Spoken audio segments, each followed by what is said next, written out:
The canyon walls loomed like silent guardians as Sarah Whitman stumbled upon the solitary figure.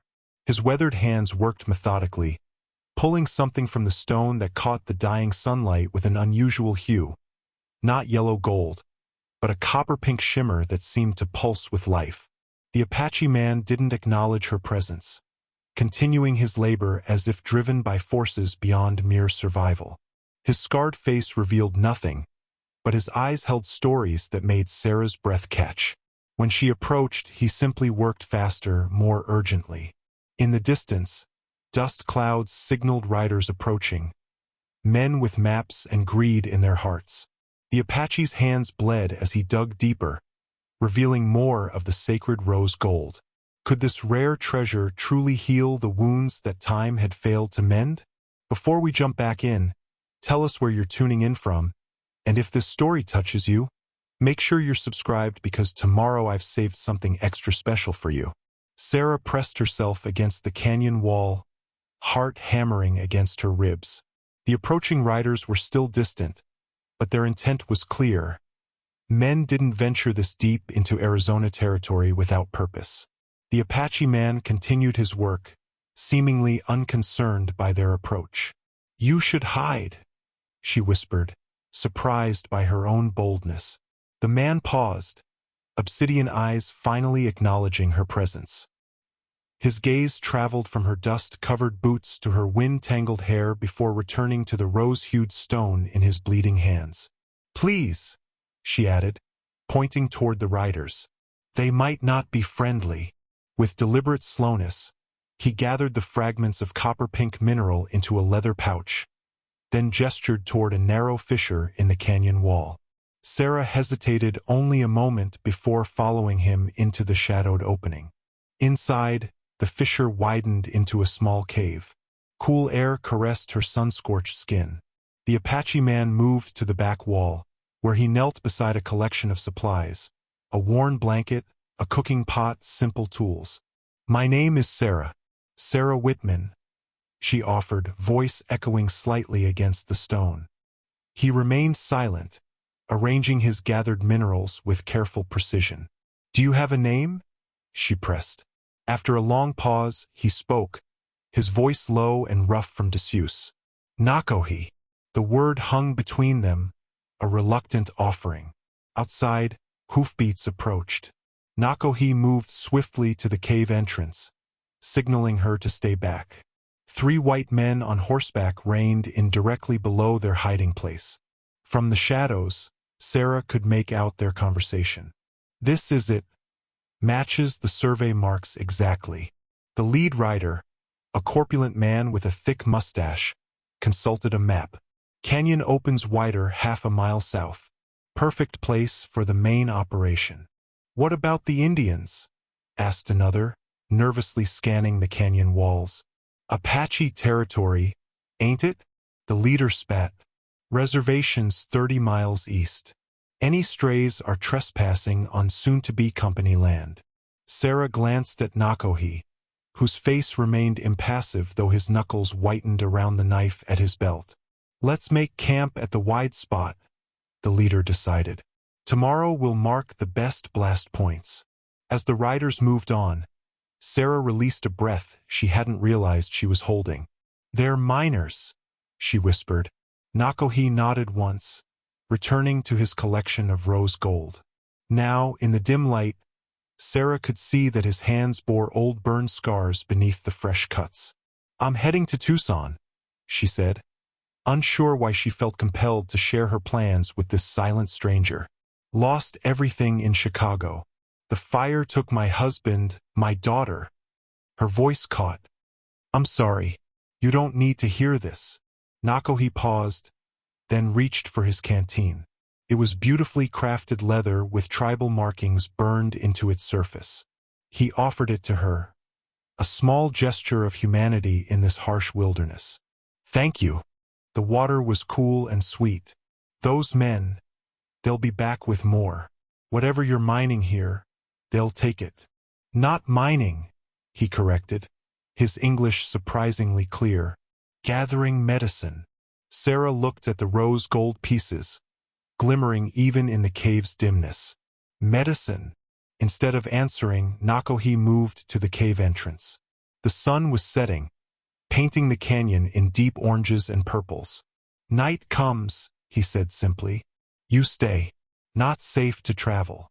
With that decree, he returned to his work, leaving Sarah to wonder what twist of fate had led her to this cave, this man, and the mysterious rose gold that seemed more precious than any treasure those miners sought. Night fell over the canyon, bringing a profound silence that Sarah had never experienced in Chicago. The cave's darkness was broken only by the small fire Nakohi had built, casting elongated shadows against ancient walls. While he worked methodically with his gathered rose gold, Sarah explored the cave system, finding it deeper than she'd initially thought. Her fingers traced the rough stone walls until they encountered something unexpected. Indentations that seemed too regular to be natural. As her eyes adjusted to the dim light from the main chamber, she realized she was looking at petroglyphs, ancient drawings etched into the rock. Figures danced around spiral patterns, and at the center of one elaborate design was an unmistakable depiction of the rose-colored mineral Nakohi had been gathering. "How old are these?" she asked, returning to the fire. Nakohi glanced up. "Older than words." Sarah retrieved her worn journal from her travel pack and made a quick sketch of the petroglyphs by firelight. The leather-bound book had been her companion since leaving Chicago, filled with observations, pressed flowers, and memories she couldn't bear to lose. "Your hands need tending," she said, noticing fresh blood on the stones he worked. "It will pass." Sarah shook her head, retrieving a small tin of salve from her pack. "I was a nurse. During the war." She held out her hand. "Please." After a moment's hesitation, he extended his scarred hands. As she gently applied the salve, Sarah noticed unusual markings on his forearm. Not tribal designs, but something else.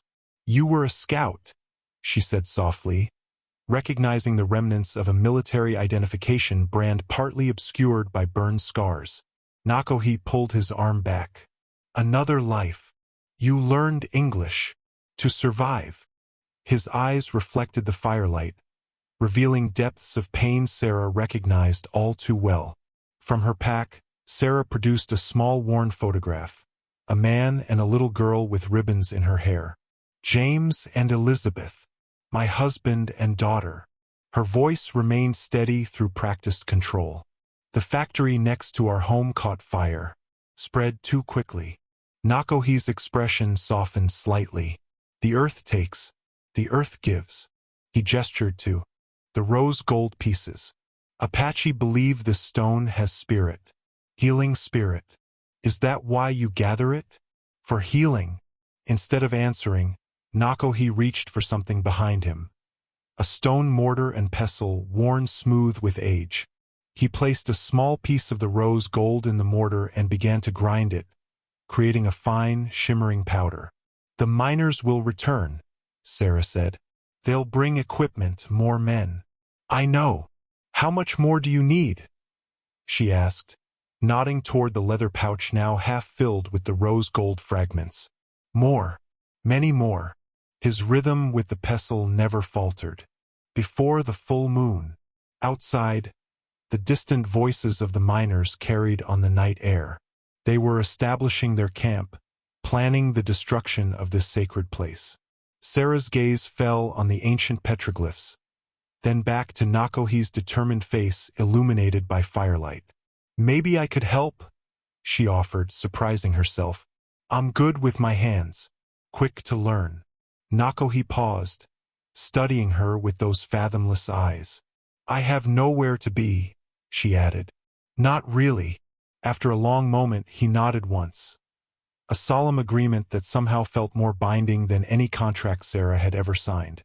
That night, as she lay wrapped in her thin blanket, Sarah added to her journal by the dying firelight, found shelter in more ways than one.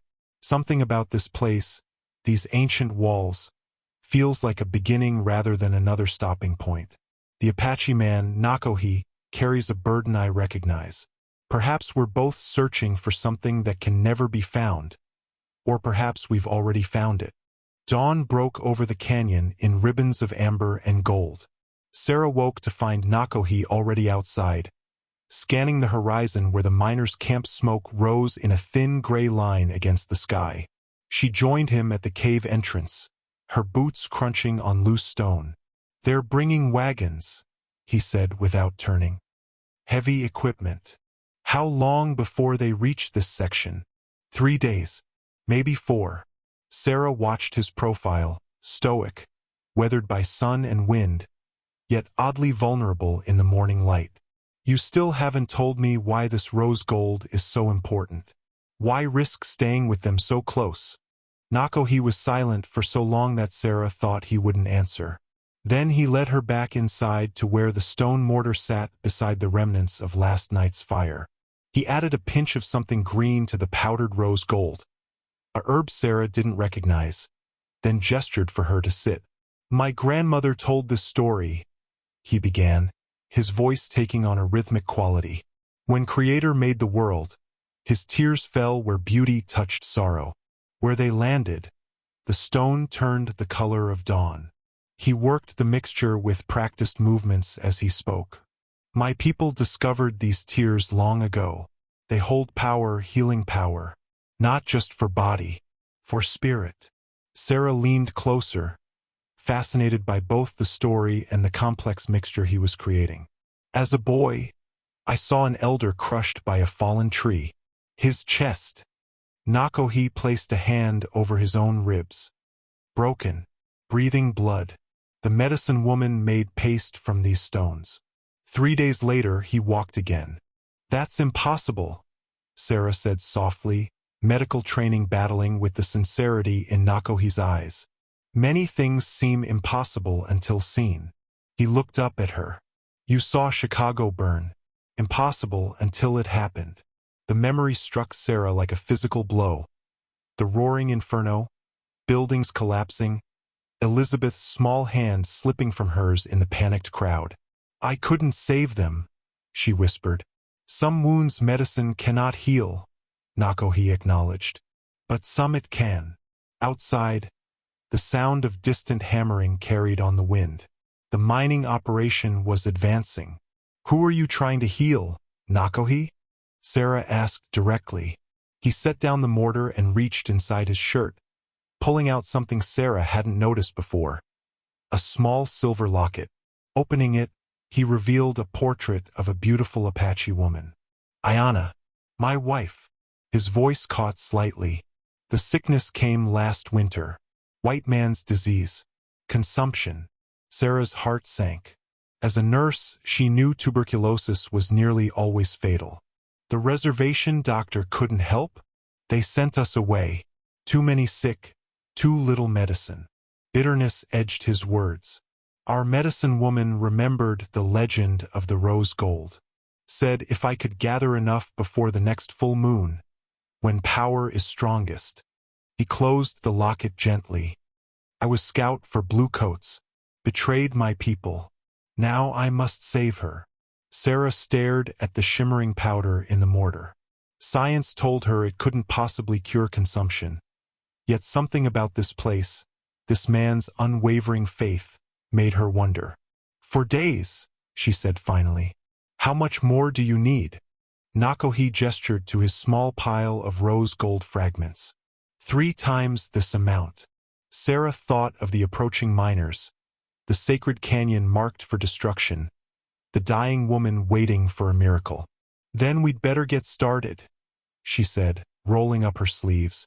Nakohi studied her face, searching for mockery or deceit.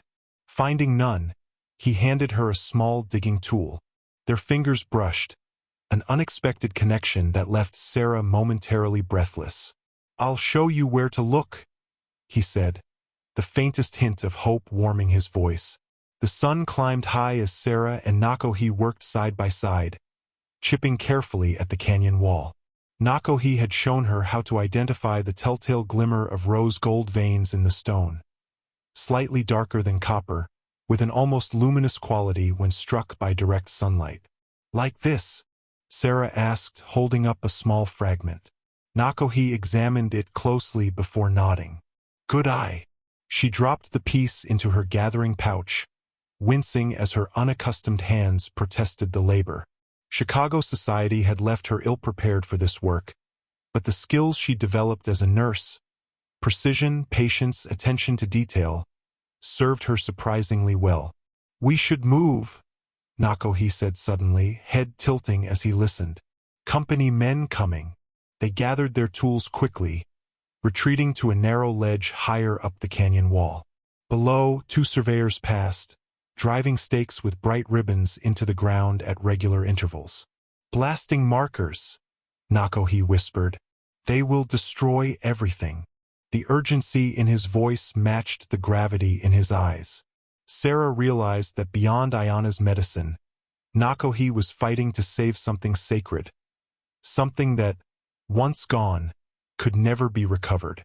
Tell me about her, Sarah said later as they worked a new section of the canyon. Your wife. Nakohi's hands stilled momentarily. Ayana is like sunrise, quiet strength, healer before the sickness came. How long have you been married? 7 summers. A rare smile softened his features. She saw me when others looked away. After what I did. Sarah sensed the weight of his past. The scouting. Nakohi nodded, returning to his work with increased intensity. I believed their promises. Better land. Protection. Instead, they used what I showed them. Attacked my people while they slept. The revelation hung in the air between them. Sarah thought of her own husband, James, who had fought for the Union believing in noble causes, only to return disillusioned by the realities of war.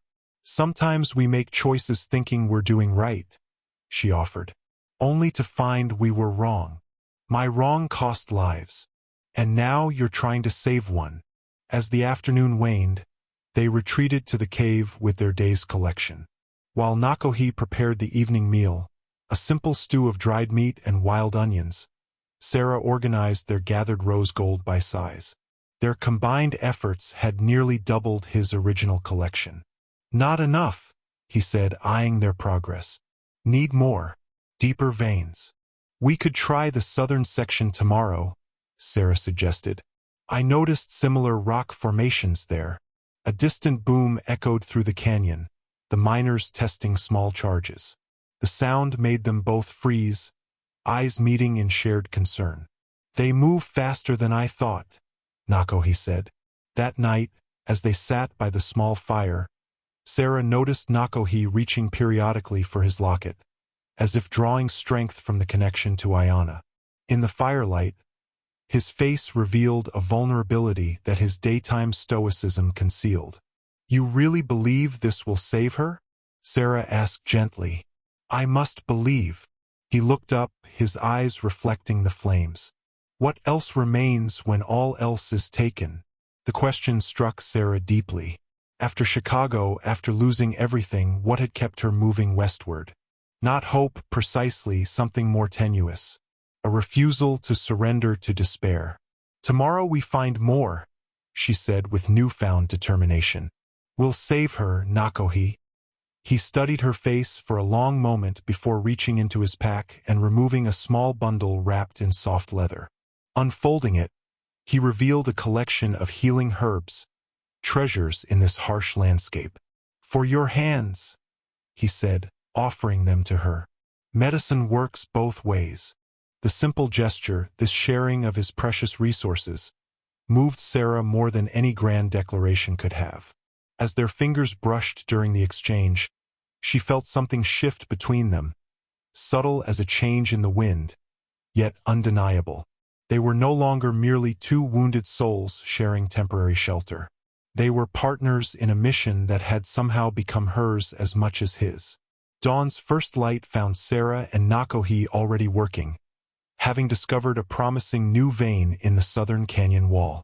The rose gold here seemed more concentrated, embedded in darker stone that required careful extraction. Like surgery, Sarah murmured, using her smaller hands to reach into a narrow crevice where a particularly rich deposit gleamed. Sometimes the most valuable things are the hardest to reach. Nakohi watched her technique with evident appreciation. You have good hands. Healer's hands. Field hospitals taught me precision, she replied, wincing at memories of amputations performed by lamplight, the screams of young men barely muffled by leather straps between their teeth. Though what you're doing with the rose gold, combining it with herbs, that's something I never learned in medical school. Your medicine and my people's medicine.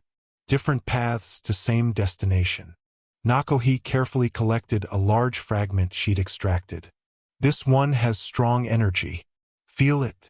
He held the stone between them. Sarah hesitated before placing her fingertips against the rose-hued mineral. A subtle warmth radiated from it, though whether from the morning sun or something more mysterious, she couldn't say. I wonder. She began, then paused, unsure if her thoughts would offend him. Speak, he encouraged. In my medical training, we learned about elements that can affect the body. Copper, iron, mercury. Perhaps there's something in this rose gold that has genuine medicinal properties. Something science hasn't cataloged yet. Rather than dismissing her theory, Nakohi considered it thoughtfully. Perhaps Creator's tears hold many secrets, both for your science and my traditions. Their conversation was interrupted by the distant sound of wagons. The mining operation was expanding. Working in companionable silence, they gathered what they could before retreating to higher ground as a survey team approached.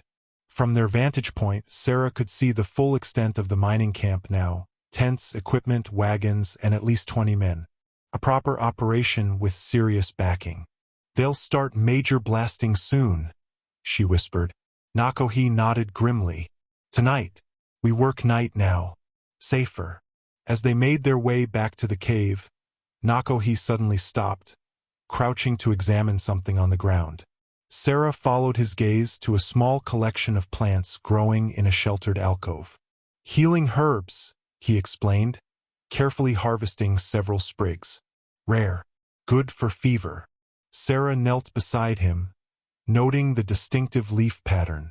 We use willow bark for fever in Western medicine. The principal compound is similar to what we give in hospitals now. Show me how you would prepare it, he suggested. That afternoon, while waiting for darkness to cloak their mining activities, Sarah demonstrated how to create a tincture using the herbs and a small amount of alcohol from her medical kit. In turn, Nakohi showed her how his people prepared the same plant, drying it, then crushing it with specific ceremonial movements. The intention matters, he explained. Medicine needs purpose, direction. Sarah found herself absorbing his teachings without the skepticism she might have felt weeks ago. Chicago seemed a lifetime away, its concrete certainties increasingly remote compared to the visceral reality of this canyon, this man, this mission. As evening approached, Nakohi began grinding the day's collection of rose gold with his mortar and pestle. The repetitive motion had become a comforting ritual for both of them. Will you tell me something, Sarah? He asked unexpectedly. Of course. Your daughter. What was she like? The question caught her off guard, opening a door she usually kept firmly closed. Yet something about the quiet intimacy they'd developed made it possible to speak. Elizabeth was curious, always asking questions, fearless in a way I never was. Sarah smiled at the memory. She collected rocks, actually, pretty ones, had them all along her windowsill.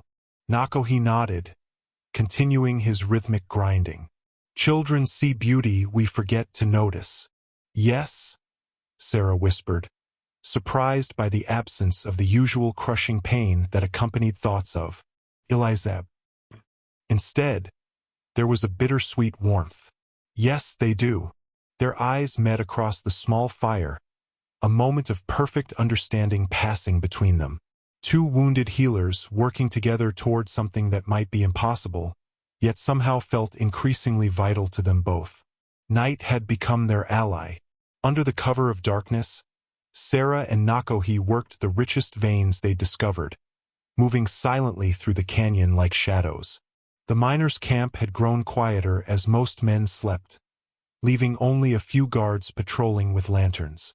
"We need to know their plans," Sarah whispered as they crouched behind a boulder, watching a guard pass by. "How much time we really have?" Nakohi nodded. "The fat one leader. His tent." He pointed to a large canvas structure at the center of the camp. "Papers there." "I could create a distraction," Sarah suggested. "My clothes. I could pretend to be lost. A widow traveling to Tucson. Too dangerous." Nakohi's refusal was immediate, his hand closing protectively around her wrist. "It's not the first time I've had to navigate unwanted male attention." Sarah's tone was matter-of-fact. "Besides, we need to know." After considerable debate, they formed a plan. Sarah would approach the camp as a distressed traveler while Nakohi used the distraction to enter the leader's tent and examine any maps or documents. Sarah removed her dusty jacket and loosened her hair from its practical braid, allowing it to fall around her shoulders. She pinched her cheeks for color and deliberately smudged dirt on her skirt as if she'd fallen. 10 minutes, Nakohi said, concern evident in his eyes. "Then I come for you." The worry in his voice touched something in Sarah she'd thought long buried. She squeezed his hand briefly. "I'll be fine." Approaching the camp's edge, Sarah put on her best performance. "Hello? Is anyone there?" "Oh, thank heavens," she called as a guard spotted her. "Ma'am? What in tarnation are you doing out here alone?" The young guard looked both concerned and suspicious. "My wagon, broken axle. 2 miles back." Sarah forced tears into her eyes. "I've been walking for hours. Is there someone in charge I could speak with?" Soon she was seated by the main fire, a cup of coffee in her trembling hands, a genuine tremble. This plan was more nerve-wracking in execution than conception, surrounded by curious miners and their corpulent boss, Harold Benson. "Mighty strange to find a lady of quality wandering these parts alone, Mrs. Whitman," Benson said, his small eyes evaluating her in a way that made her skin crawl. "Widowhood forces strange circumstances, Mr. Benson," she replied. "I'm trying to reach my cousin in Tucson." As Sarah maintained their attention with her fabricated story, she caught glimpses of Nakohi's shadow moving behind the tents. Minutes stretched painfully as Benson moved from solicitous to suspicious. "Funny thing, Mrs. Whitman. My men have been patrolling this area for days. Not a sign of any wagon with a broken axle." Sarah's heart pounded. "Perhaps I'm turned around. It's been so frightening alone in the dark." Just as Benson was about to press further, a commotion erupted at the far end of camp. A supply tent had somehow caught fire. In the resulting chaos, Sarah slipped away, rushing to the rendezvous point where Nakohi waited, clutching several papers. "We must hurry," he whispered, taking her hand as they disappeared into the darkness. Back in their cave, Nakohi spread out his stolen prize, a detailed survey map marked with dozens of red X's. "Blasting points," he said grimly, "all through canyon. Tomorrow they begin." Sarah studied the map in horror. "There are charges marked everywhere, even directly above our cave system. They will destroy everything. All the rose gold, the sacred sites." Sarah traced the blasting pattern with her finger. "This isn't just mining, Nakohi. This is complete destruction." She looked up at him, seeing the conflict in his eyes. "You need to warn your people. The reservation isn't far enough away for this scale of blasting." Nakohi stared at the map, his face a study in anguish. "If I go now, I abandon Ayana's medicine. If you stay, your people could be hurt when the canyon walls collapse." The tension between them crackled like the small fire illuminating the stolen map. Two imperatives, both impossible to ignore, both demanding immediate action. "There must be a way to do both," Sarah insisted, unwilling to accept that their quest for Ayana's cure would endanger others. "No time." Nakohi's voice was hollow. "Moon comes full in 3 nights. Blasting begins tomorrow. Then we fight back," Sarah said, surprising herself with her vehemence. We slow them down. Nakohi looked at her as if seeing her anew. Why do you care so much? Not your people. Not your wife. The question hung between them, demanding an honesty Sarah hadn't permitted herself until this moment. Because for the first time since Chicago, I'm fighting for something instead of running from everything, she answered softly. And because I can't bear to see you lose what matters most. First light brought the sounds of men and machinery moving into position. Time was running out. Sarah and Nakohi worked with urgent precision, processing their gathered rose gold into medicine. We have enough for first treatment, Nakohi said, carefully mixing the powdered mineral with herbs in the stone mortar. Not complete cure, but beginning. Sarah watched his methodical movements, her medical mind still struggling to reconcile his traditional knowledge with her scientific training. In Western medicine, we often administer treatments in stages. Perhaps this first batch could stabilize Ayana while we gather more. Nakohi nodded. Wise approach. He added a few drops of clear spring water to the mixture, creating a paste with the consistency of thick honey. Now, final element. To Sarah's surprise, Nakohi used his knife to make a small cut on his palm, allowing several drops of blood to fall into the mixture. The medicine must know who it heals, he explained, seeing her startled expression. Connection between healer and healed. Sarah recalled how personal many traditional remedies were, medicines compounded specifically for individual patients rather than mass-produced like the newer pharmaceuticals gaining popularity back east. May I? She asked, holding out her hand for his knife. Nakohi hesitated, then handed it to her. Sarah made a small cut on her own palm, adding her blood to the mixture. Two healers are stronger than one. Something flickered in Nakohi's eyes, surprise, followed by deep appreciation. Together they worked the mixture, their blood mingling with the rose gold and herbs until it formed a small cake that Nakohi carefully wrapped in leaves. This will keep 3 days, he said, placing it in a specially constructed medicine pouch decorated with beadwork. Long enough to reach Ayana, and long enough for us to disrupt those blasting plans. Sarah unfolded the stolen map again. They're starting at the south end, working north. That gives us a small advantage. While Nakohi finished preparing the medicine pouch, Sarah inventoried the contents of her medical bag. Alcohol, bandages, iodine solution.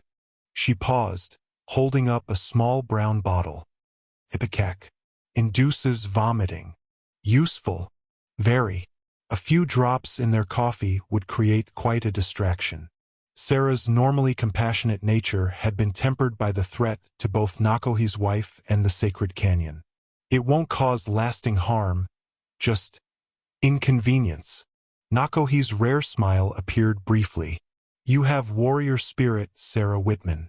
As they prepared, Sarah explained basic principles of the mining explosives based on what she'd learned during the war. They'll use blasting caps connected to a detonator.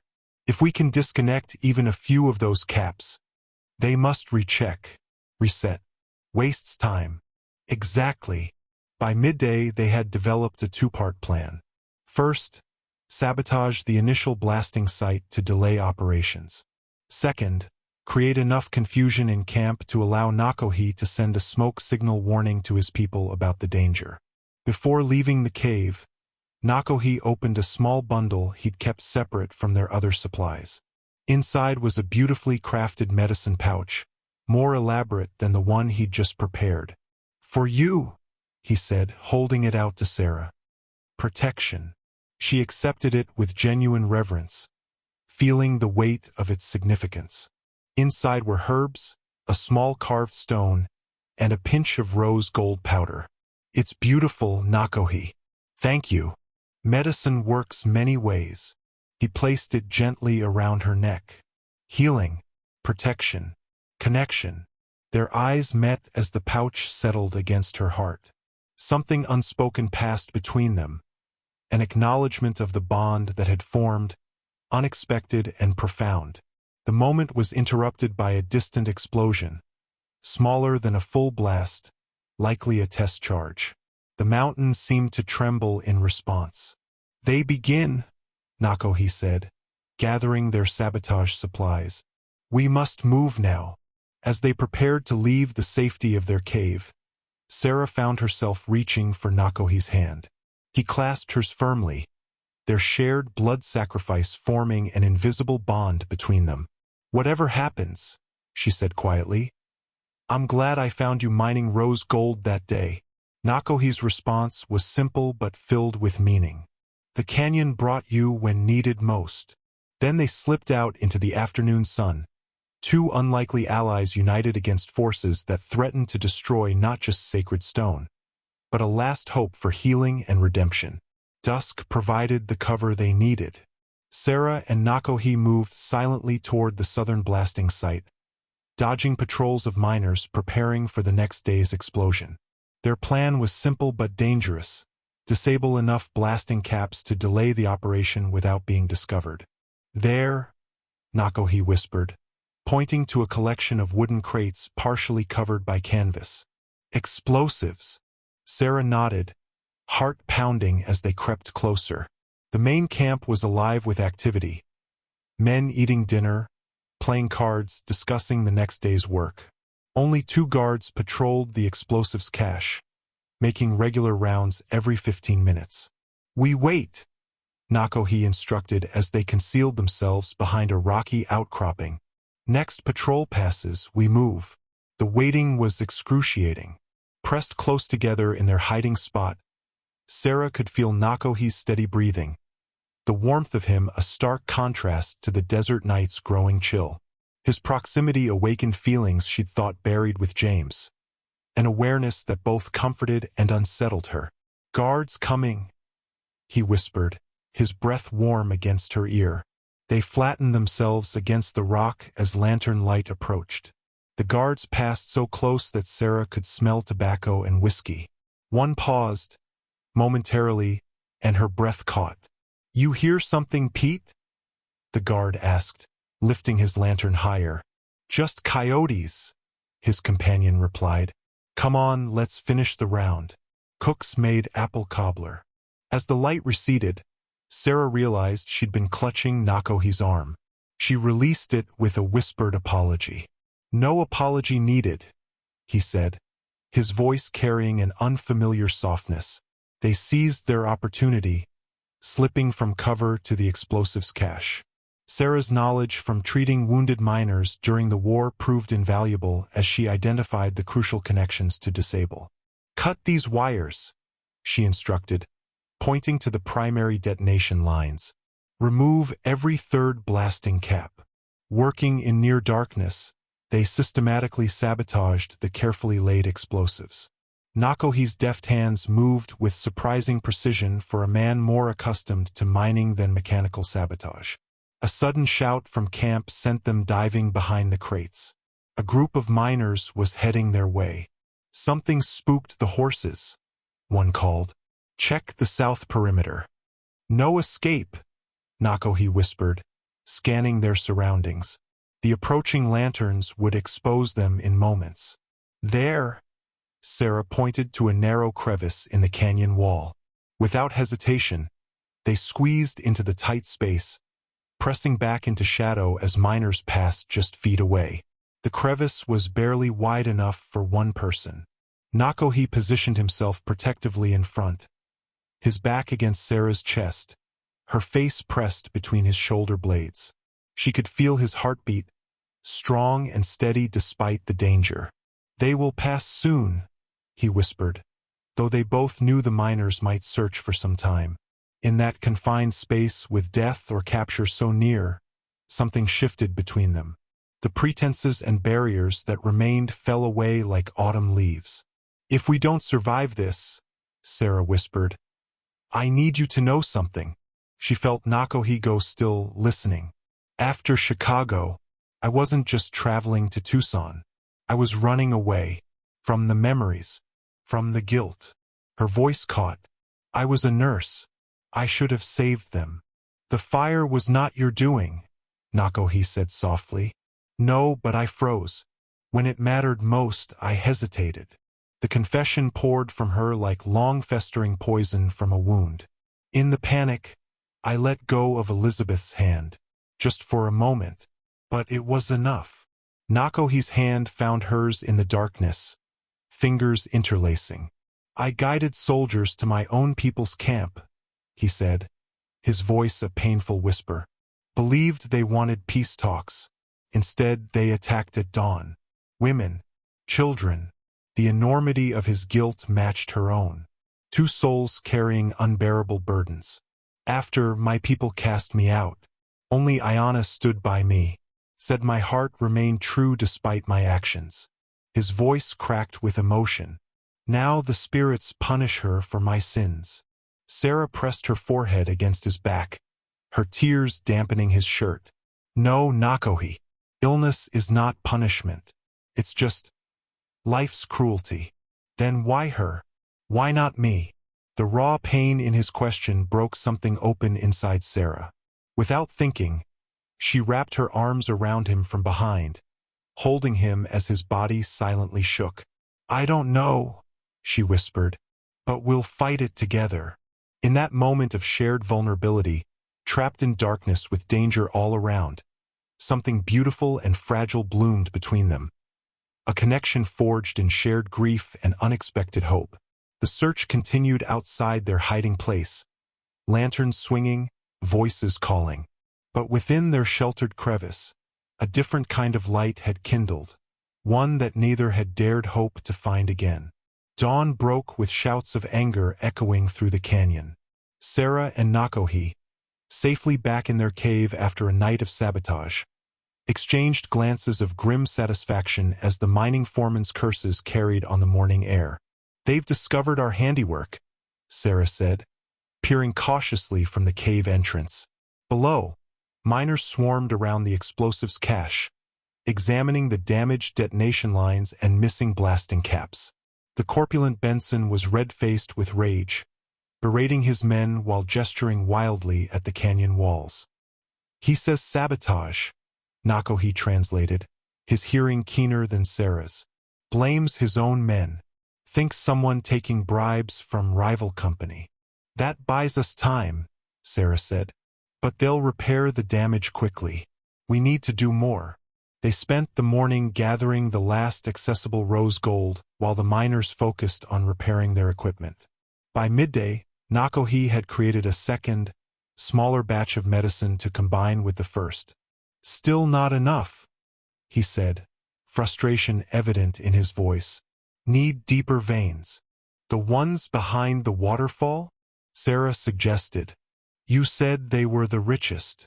Nakohi nodded. But miners watch that area now. Too dangerous. Not if they're distracted. Sarah reached into her medical bag, producing the small brown bottle of ipecac. Tonight, I'll visit their camp again. The distressed widow seeking help. A few drops of this in their evening stew. No. Nakohi's refusal was immediate. Too dangerous. Benson suspects already. Do we have a choice? The full moon is tomorrow night. Their debate was interrupted by a new commotion from the mining camp. A wagon had arrived, loaded with more sophisticated equipment. Among the new arrivals was a man in a tailored suit, clearly someone of importance. Company man, Nakohi said grimly. From the city. They're accelerating their timeline, Sarah realized. We act tonight or lose everything. As darkness fell, they put their desperate plan into motion. Using Sarah's medical kit and Nakohi's knowledge of local plants, they created several bundles of herbs that, when burned, would produce disorienting smoke. Sarah also prepared her ipecac solution in a small flask that could be quickly emptied into the miner's coffee pot. Approaching the camp required more caution than before. The miners had posted additional guards, and dogs now patrolled the perimeter. Nakohi led Sarah on a circuitous route, using the skills that had once made him a valued army scout to avoid detection. Remember, he whispered as they crouched behind a supply wagon. 3 smoke signals when safe to approach waterfall. Sarah nodded, clutching the flask in sweating palms. Be careful. You also. His hand briefly cupped her cheek, a gesture so tender it momentarily stole her breath. They separated, Sarah slipping toward the mess tent while Nakohi circled toward the waterfall where the richest rose gold deposits remained. The plan was simple. Sarah would create a distraction allowing Nakohi to mine undetected. Then they would rendezvous at their cave before dawn. The mess tent was quiet, most miners having finished their evening meal.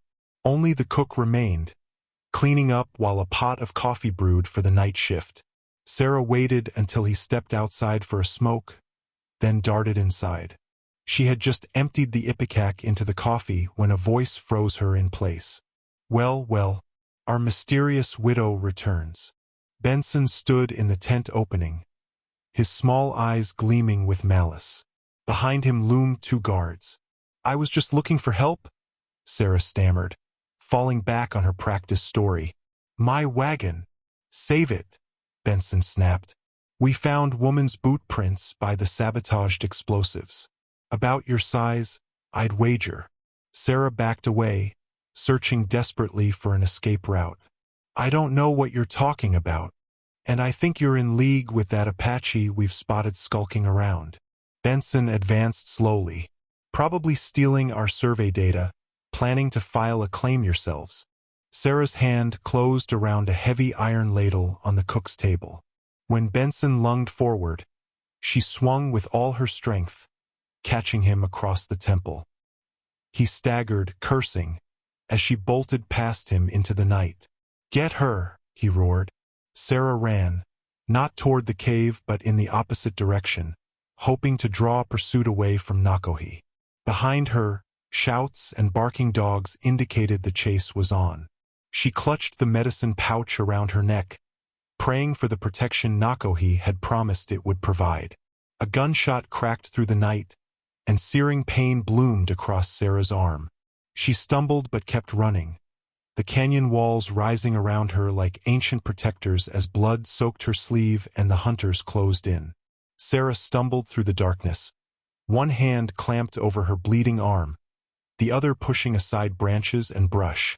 The shouts of pursuers had faded, but she dared not return to the cave yet, not while they were still searching. Dawn was hours away, and the night air had turned bitter cold. Finding a sheltered hollow beneath an overhanging rock, Sarah collapsed, breathing heavily.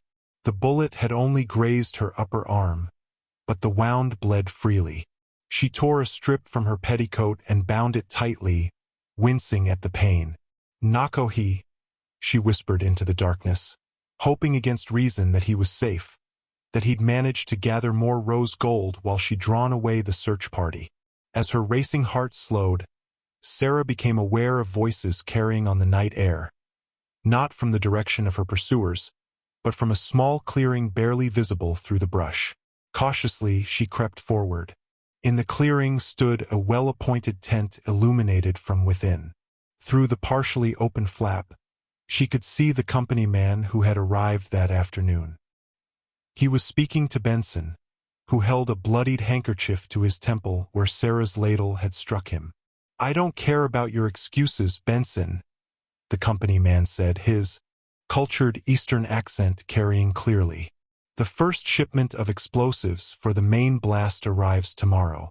We begin full operations at dawn the following day. But sir, Mr. Hargrove, the sabotage is your problem to solve. Hire more guards. Shoot trespassers on sight. I want this canyon cleared and mining underway before those Apache from the reservation can file any more complaints with the Indian agent. Sarah froze at the name. Hargrove. Edmund Hargrove. The name was burned into her memory as surely as the Chicago fire had burned her world to ash. Sliding a hand into her pocket, she withdrew a folded newspaper clipping she'd carried since leaving Chicago. In the dim moonlight, she could just make out the headline, Hargrove Textile Factory Fire Claims 27 Lives. And there, in the accompanying photograph, stood the same man, younger but unmistakable, denying responsibility for the faulty equipment that had sparked the inferno. The factory beside their home, The fire that had taken James and Elizabeth. The man whose negligence had destroyed her life was here, preparing to destroy Nakohi's sacred canyon. Sarah's blood ran cold, then hot with a rage so pure it momentarily eclipsed her pain. Her fingers crushed the clipping as memories flooded back. The heat, the screams, Elizabeth's small hand slipping from hers in the panicked crowd, James running back into the flames to find their daughter. "We've had reports of an Apache Man in the area," Hargrove was saying, "probably trying to claim mineral rights. Find him. Remove him. The last thing we need is legal complications." "And the woman?" Benson asked. "A minor inconvenience. Deal with her." Sarah retreated silently, mind racing. This was no longer just about helping Nakohi gather medicine for Ayanna. It was about justice, for her family, for the Apache people, for the sacred canyon itself.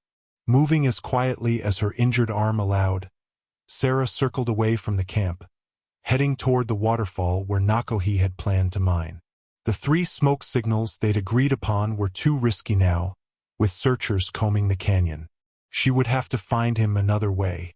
The waterfall came into view, silver in the moonlight. Sarah approached cautiously, alert for any sign of miners or Nakohi. The area appeared deserted, the only sound the gentle splash of water on stone. "Nakohi?"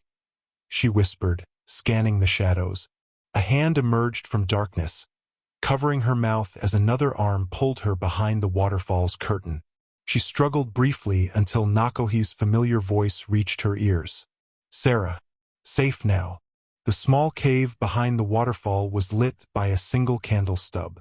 In its glow, Sarah could see Nakohi's concerned expression as he noticed her bloodied sleeve. "They shot you," he said, immediately reaching for her makeshift bandage. "It's just a graze." She caught his hand. "Nakohi, listen to me. The company man, his name is Edmund Hargrove. He owned the factory that burned in Chicago. The fire that killed my family." Nakohi's expression shifted from concern to understanding. "The past circles back." "Yes." Sarah withdrew the crumpled newspaper clipping, smoothing it in the candlelight. "And now he's here to destroy your canyon, your medicine source." Nakohi studied the clipping, then looked back at Sarah. "What does your heart say?" "That I want him to pay," she admitted, the words like hot coals on her tongue. "That I want justice." His eyes held hers steadily. Justice or vengeance? The question struck her deeply. Before she could answer, Nakohi gestured to the back of the small cave, where Sarah saw something that drove all thoughts of Hargrove temporarily from her mind. "Rose gold," she breathed. "So much of it." The wall behind the waterfall glittered with the richest vein they'd yet discovered, copper pink in the candlelight, pulsing with possibility. Dawn found Sarah and Nakohi working feverishly behind the waterfall, extracting more rose gold than they had found in all their previous efforts combined. The rich vein yielded easily to their tools, as if the earth itself had decided to surrender its treasure. "The spirits guide us," Nakohi said, carefully placing another large fragment into their collection pouch. "They know time grows short." Sarah's arm throbbed beneath its fresh bandage. Nakohi had treated the wound with a poultice of herbs that numbed the pain and stemmed the bleeding. Despite her injury, her fingers worked deftly, prying loose the precious mineral that might save Ayanna's life. "We have enough," Nakohi announced finally, weighing the leather pouch in his palm. "Enough for full medicine." Relief washed over Sarah, quickly followed by new anxiety. "But how do we get it to her? The miners are searching everywhere." Nakohi's face, normally so stoic, showed rare animation. "We send message. Call for help." He led Sarah out of their hiding place, taking a circuitous route to avoid the mining camp. The miners' search had concentrated near the main camp and the sabotaged explosive site, leaving the higher elevations relatively unguarded. On a high ridge overlooking both the canyon and the distant reservation lands, Nakohi gathered specific types of wood and brush. Working methodically, he arranged them in a precise pattern. Apache talking without words, he explained as he worked. Smoke signals. Different smoke, different message. Sarah watched, fascinated, as he built a small platform of stones, then arranged his gathered materials on top. What will you tell them? That we have medicine, that canyon faces destruction, that we need escort for safe passage. He hesitated, then added, and that I bring white ally, a healer. The designation warmed something in Sarah's heart. From suspicious stranger to ally, the journey had been as transformative for her identity as it had been for their relationship. Show me, she requested. With patient hands, Nakohi demonstrated how different materials created different colors and densities of smoke. How timing the release by covering and uncovering the fire with a blanket created distinct patterns. How messages had been passed this way among his people for generations, a language written on the sky itself.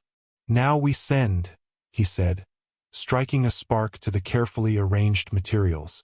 As the fire caught, he manipulated the smoke with practiced movements, sending billowing white puffs into the clear morning air. Sarah held her breath, watching the message rise toward the cloudless sky, carrying their hope and urgency across miles of desert to Nakohi's people. Will they understand? Will they come? She asked when he finished, smothering the fire carefully to leave no trace. They will understand. Nakohi scanned the distant horizon. Whether they come depends on many things. They waited, the sun climbing higher, bringing with it the day's heat. After what felt like hours, a response.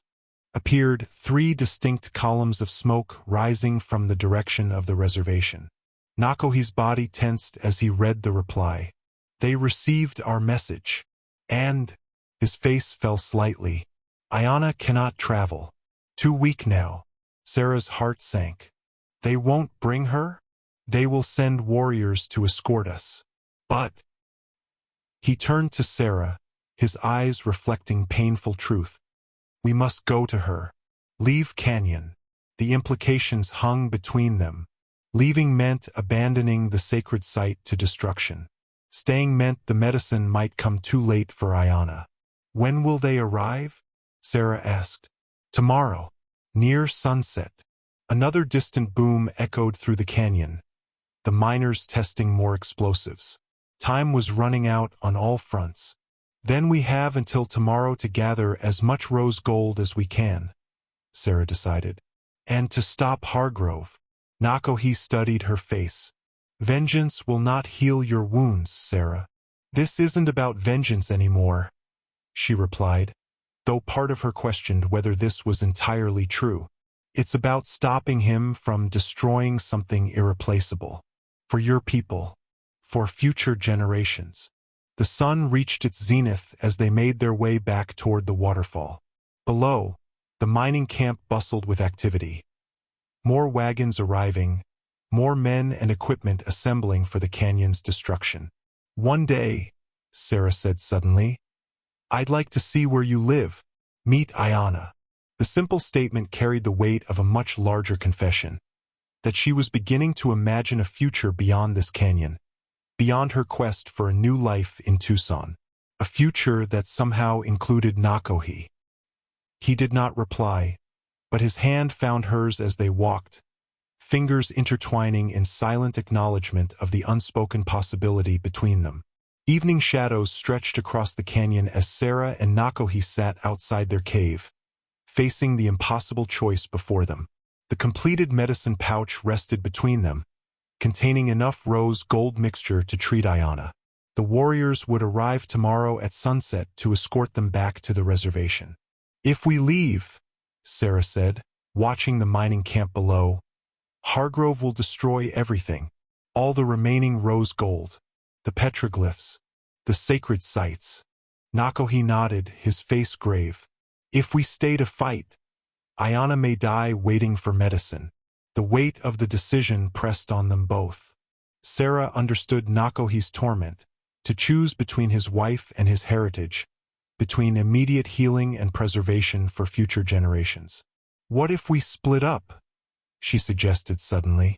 I could take the medicine to Ayana while you stay to oppose the mining. Too dangerous for you alone, Nakohi objected immediately. Miners hunt you now. And reservation. He hesitated. Some there blame white people for all suffering. Would not welcome you. Then you go, Sarah countered. Take the medicine to your wife. I'll stay and do what I can to delay the destruction. The look Nakohi gave her made Sarah's heart tighten. You would do this? Risk yourself for canyon that is not yours. It is mine now, she said softly. At least it matters to me now. Nakohi rose, collecting a handful of loose sand. In a flat area beside their fire, he began to draw with his finger, a map of sorts with two diverging paths. This path, he traced a line toward the east, leads to reservation, to Ayana, to healing what can be healed. His finger moved to the second path, circling the canyon. This path means fighting Hargrove, maybe stopping destruction, maybe not. The two paths stood stark in the sand between them.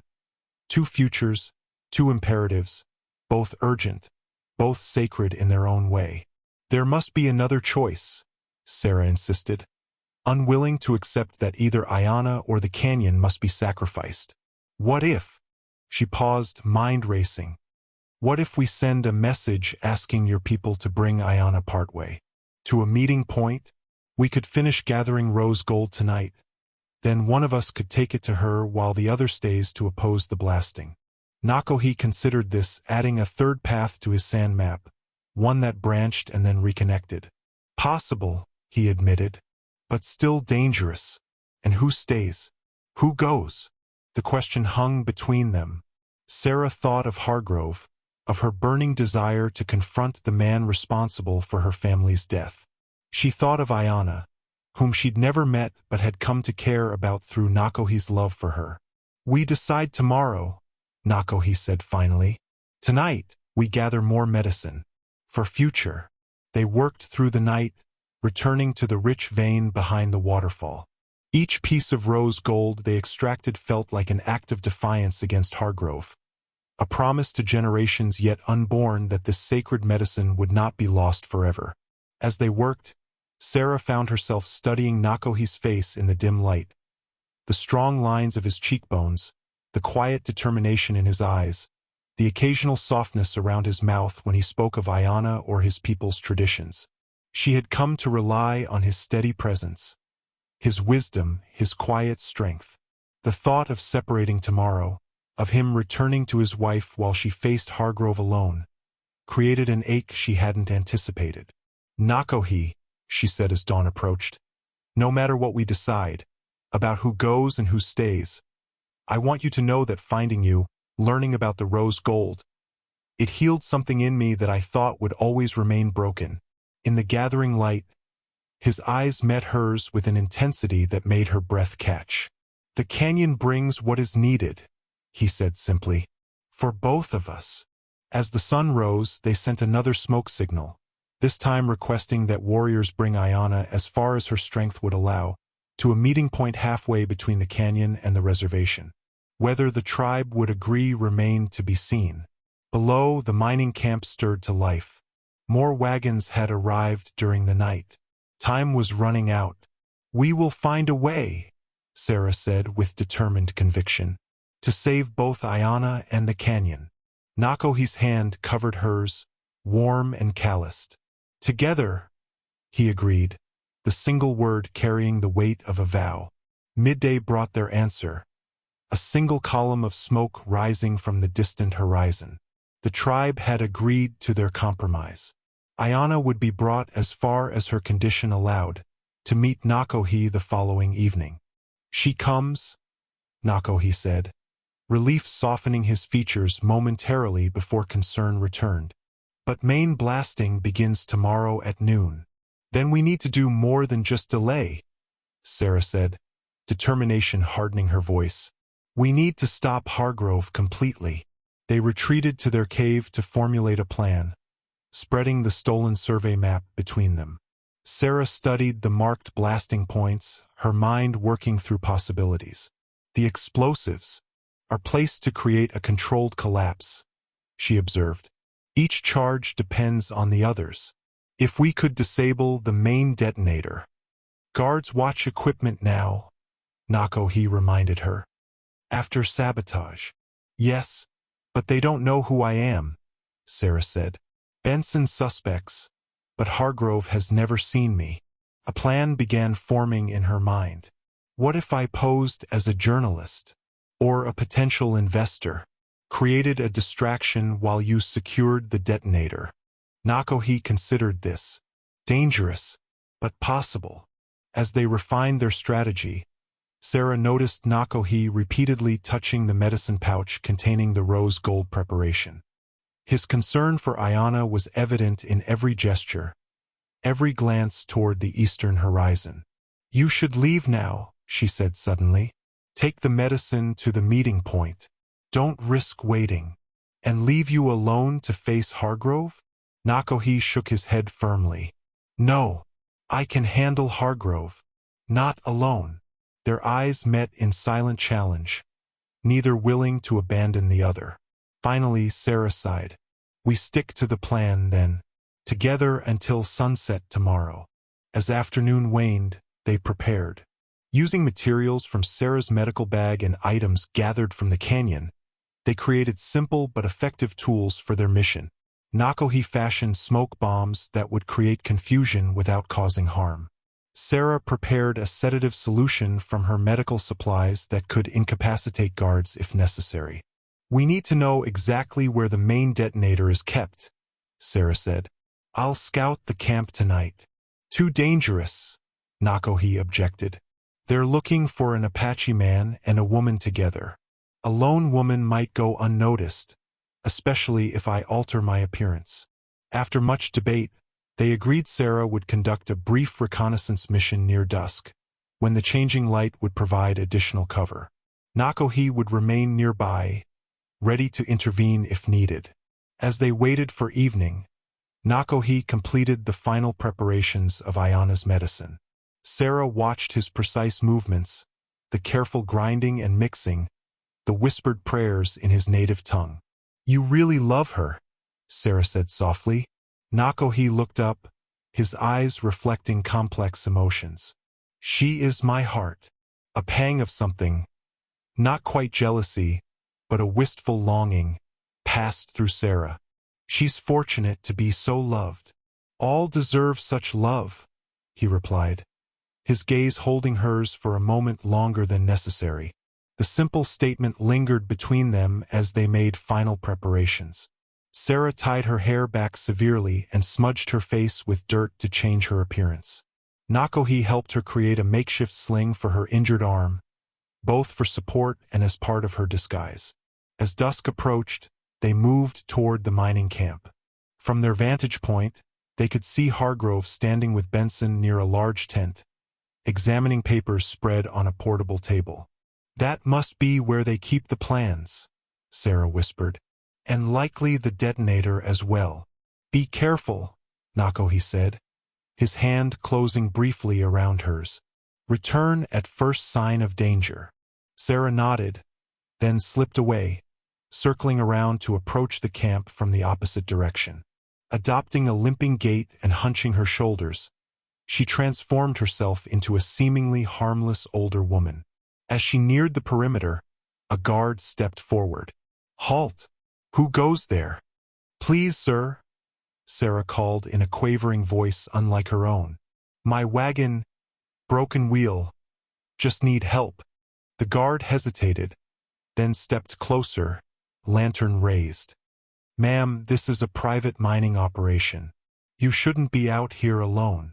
So kind, Sarah mumbled, stumbling slightly to draw him closer. As he reached to steady her, she noted the layout of the camp, focusing particularly on Hargrove's tent. Through its open flap, she could see a wooden box on the table, exactly the type used to house detonation equipment. The guard was growing suspicious. Ma'am, I'll have to ask you to. A distant noise, Nakohi's diversion, drew the guard's attention momentarily. Sarah used the opportunity to slip away, fading into the gathering darkness before he could pursue. Rejoining Nakohi in their hiding place, she shared what she'd seen. The detonator is in Hargrove's tent. Heavily guarded, but not impossible to reach. As night fully claimed the canyon, they finalized their plan. A dangerous gambit that would require perfect timing and more than a little luck. Tomorrow, Nakohi said, looking toward the eastern horizon where Ayana would be approaching. Then back to the mining camp where destruction waited to be unleashed. Everything changes. One way or another, Sarah agreed, her thoughts on Hargrove, on justice long denied, on a future suddenly uncertain yet filled with possibility. Dawn broke over the canyon with ominous efficiency. Miners already positioning equipment, foremen shouting orders, wagons delivering the final explosives. Sarah and Nakohi watched from their hiding place as Hargrove himself inspected the blasting sites, his tailored suit incongruous against the rugged landscape. Time has come, Nakohi said, checking the position of the sun. Ayana reaches meeting point by sunset. We must act now. For a moment, they stood facing each other, the gravity of what they were about to attempt hanging between them. Without warning, Nakohi reached into his shirt and removed a small object, the completed rose gold medicine. Take this, he said, pressing it into Sarah's palm. If I fail, you must bring to Ayana. Sarah's fingers closed around the precious pouch. We won't fail. Always two paths, Nakohi reminded her. Must be ready for both. With this solemn exchange, they separated for the first time since Sarah had discovered Nakohi mining rose gold days earlier. The plan required them to approach from different directions, Sarah to create a diversion by confronting Hargrove directly, while Nakohi used the distraction to disable the main detonator. Sarah circled wide around the camp, approaching from the main access road as if she were an expected visitor. She had transformed herself again, using items from her medical bag to appear more refined. Hair neatly pinned, face cleaned, posture straight and confident despite her injured arm in its sling. Two guards blocked her path at the camp's entrance. Ma'am, this is a restricted area. I'm well aware, Sarah replied with practiced authority. I'm here to see Mr. Hargrove. Western Mining Consortium business. The guards exchanged uncertain glances. Don't recall Mr. Hargrove mentioning any visitors. That's because Mr. Hargrove doesn't inform subordinates of board-level discussions. Sarah fixed them with an imperious stare. Now, will you announce me, or shall I report this obstruction to the directors in Boston? The bluff worked. One guard hurried toward Hargrove's tent while the other remained watching Sarah warily. Minutes later, she was escorted into the heart of the camp, each step taking her closer to the man responsible for her family's death. Hargrove stood beside a table covered with maps and technical drawings, his back to the entrance. This is highly irregular, he said without turning. All investor meetings were scheduled for next month in San Francisco. I'm not an investor, Mr. Hargrove. He turned at the sound of her voice, eyebrows rising slightly. Then who, may I ask, are you? My name is Sarah Whitman. She watched his face for any sign of recognition, but saw none. Perhaps you remember the Whitman family? We lived next to your Chicago textile factory, the one that burned 3 years ago. Hargrove's expression remained impassive. I'm afraid that doesn't. The fire killed 27 people, including my husband and daughter. Sarah's voice remained steady, though her heart pounded painfully against her ribs. The investigation found faulty wiring in your building. Wiring you were ordered to replace months earlier. A flicker of unease crossed Hargrove's face. That was an unfortunate accident. The investigation was inconclusive. Because you paid the inspector. Sarah took a step forward. Just like you're probably paying officials to ignore Apache claims to this canyon. Hargrove's momentary uncertainty hardened into annoyance. I don't know what you think you're doing, Mrs. Whitman, but this is a legal mining operation with all proper permits. He gestured to a guard. Please escort this woman off the premises. Not until you hear me out, Sarah insisted, raising her voice as the guard approached. This canyon contains sacred sites, medicine that can't be found anywhere else. Superstitious nonsense. Hargrove dismissed her claims with a wave. There's copper and silver here worth a fortune. Progress doesn't halt for legends and primitive remedies. Outside, a commotion erupted, shouts and the sound of running feet. Sarah silently thanked Nakohi for his perfect timing. What now?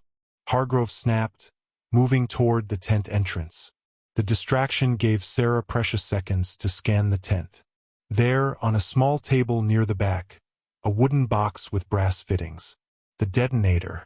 But a guard remained stationed beside it, unmoving despite the chaos outside. Hargrove turned back to her, eyes narrowing with sudden suspicion. You're a distraction, he realized. You're working with that Apache, aren't you? Before Sarah could respond, Benson burst into the tent. Sir, the Apache's been spotted near the north blasting site, and someone's tampered with the secondary charges. Arrest her, Hargrove ordered, pointing at Sarah, and send every available man to find that Indian. Nobody disrupts this operation. As guards seized her arms, pain shooting through her wounded limb, Sarah caught sight of Nakohi through the tent opening. Their eyes met briefly, his filled with apology, hers with desperate urgency. Then he disappeared, pursued by armed miners. Mr. Hargrove, Sarah said, fighting to keep her voice steady as they bound her wrists. You destroyed my family once through negligence. I won't let you destroy anything else for profit. Hargrove studied her with cold calculation. Admirable sentiment, Mrs. Whitman. Completely misguided, but admirable. He checked his pocket watch. In exactly 2 hours, this canyon will be transformed for the better. Progress cannot be stopped by one grieving widow and a superstitious savage. As they dragged her from the tent, Sarah's heart sank. The plan had failed. Nakohi was being hunted. The detonator remained intact. And somewhere to the east, Ayanna was being brought to a meeting that might never occur. The sun hung low in the western sky, casting long shadows across the canyon. Sarah sat bound to a chair outside Hargrove's tent, watched by a single guard while the others continued searching for Nakohi. From her position, she could see miners making final preparations for the blast, now less than an hour away. He won't be caught, she told the guard, hoping it was true. He knows this canyon better than any of you. The guard ignored her, eyes scanning the surrounding terrain nervously. The Apache warrior's elusiveness had clearly unsettled the mining crew. Sarah's thoughts turned to Nakohi. Had he escaped? Had he abandoned their plan to meet Ayanna at the rendezvous point? The medicine pouch had been discovered and confiscated when they searched her. Hargrove himself had examined it with dismissive curiosity before tossing it aside in his tent. Miles away, at the eastern edge of the territory, Nakohi crouched behind a rock outcropping. He had evaded his pursuers, but at a cost. A bullet had grazed his side, leaving a painful, bleeding wound. Before him stood 3 Apache warriors, their faces grim as they delivered their message. Ayanna breathes poorly, the eldest warrior said in their native tongue. The journey weakened her. She waits beyond that ridge. Nakohi rose, ignoring his pain. Take me to her. The small group moved silently through the scrubland until they reached a makeshift camp. There, on a blanket beneath a canvas shelter, lay Ayanna. Her once vibrant beauty was now marked by consumption's cruel hand. Cheeks hollow, skin ashen, each breath a visible struggle. My wife, Nakohi whispered, kneeling beside her.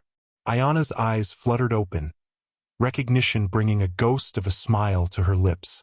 You came, she managed between labored breaths. I promised I would. He took her hand, alarmed at how light and fragile it felt within his own. The medicine? She asked.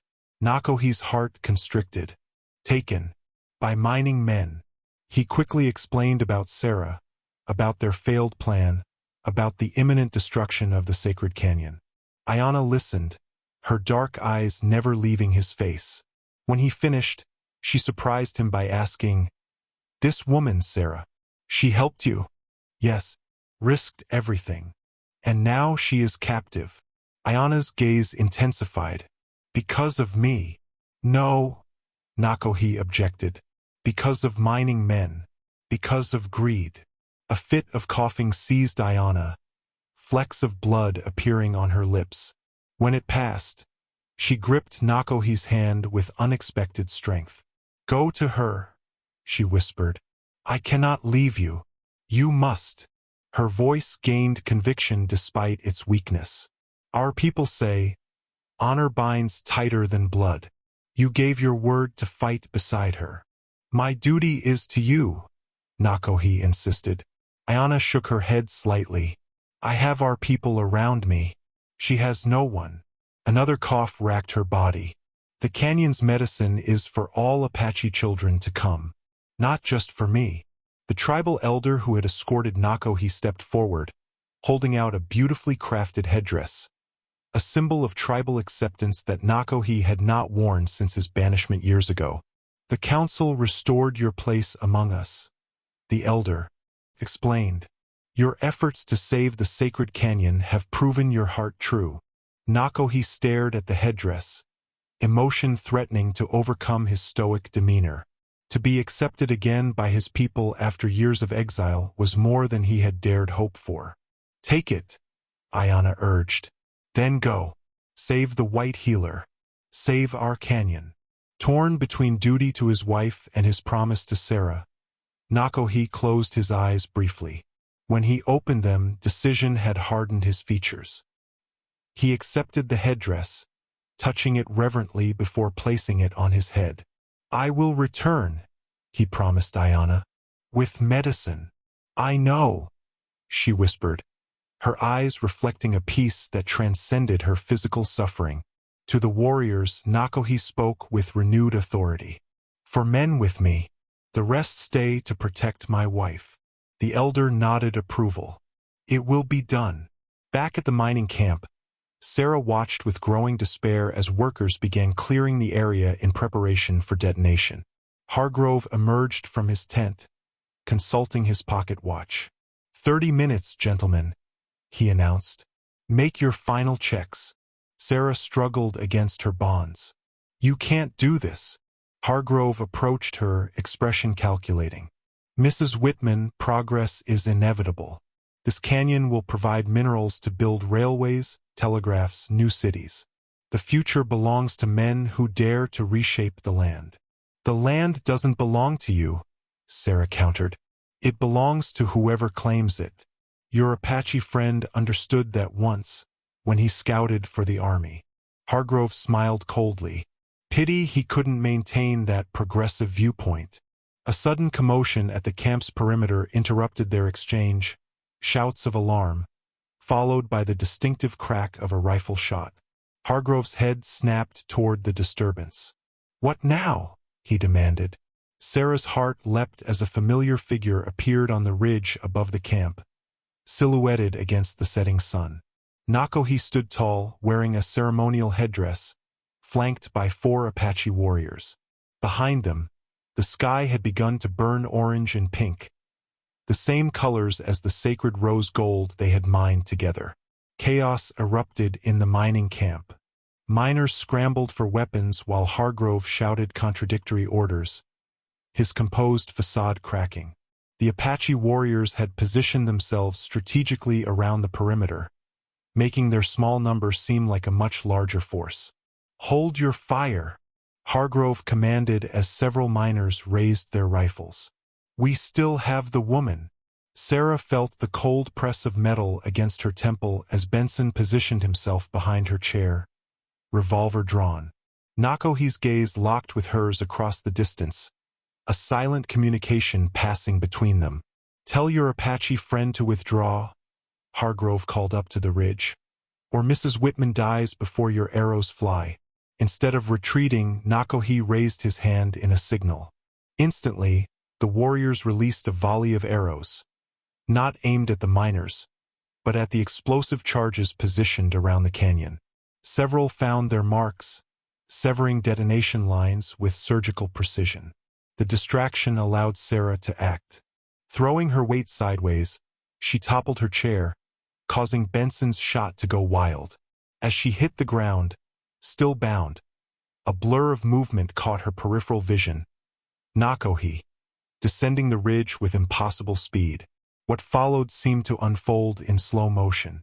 Nakohi engaged 3 miners simultaneously, his movements fluid and precise. The Apache warriors created strategic chaos, disabling equipment and driving miners away from the detonator tent. Within minutes, Nakohi had reached Sarah, cutting her bonds with a quick slice of his knife. "You came back," she gasped, rubbing circulation back into her wrists. "Promise together," he replied simply, helping her to her feet. Their reunion was cut short as Hargrove emerged from his tent, clutching the wooden detonator box. "Stop right there," he shouted, finger hovering over the trigger mechanism. "One more step and I detonate whatever charges remain." Nakohi pushed Sarah behind him protectively. "Many lines cut. Blast incomplete. Enough remain to destroy your precious rose gold deposits," Hargrove snarled. "Now back away, all of you." The standoff stretched taut as a bowstring. Then Sarah stepped forward, moving deliberately toward Hargrove despite Nakohi's attempt to hold her back. "You took my family from me," she said, her voice steady despite the trembling in her limbs. "You won't take anything else. Stay back," Hargrove warned, retreating a step. "Before you press that trigger, there's something you should know." Sarah continued her slow advance. "I sent documentation to the territorial governor yesterday. Details of your illegal operations here. Evidence of bribes to local officials. Proof this land was designated Apache territory in the Treaty of 1868. Uncertainty flickered across Hargrove's face.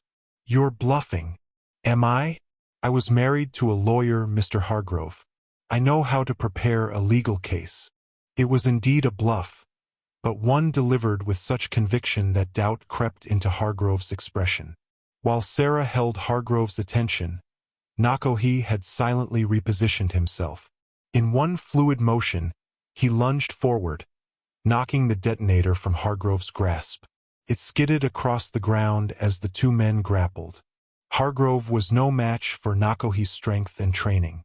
Within moments, he was subdued, his face pressed into the dirt.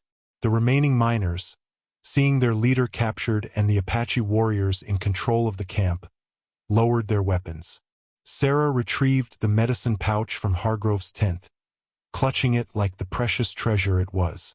"We need to hurry," she told Nakohi. "Ayana is waiting."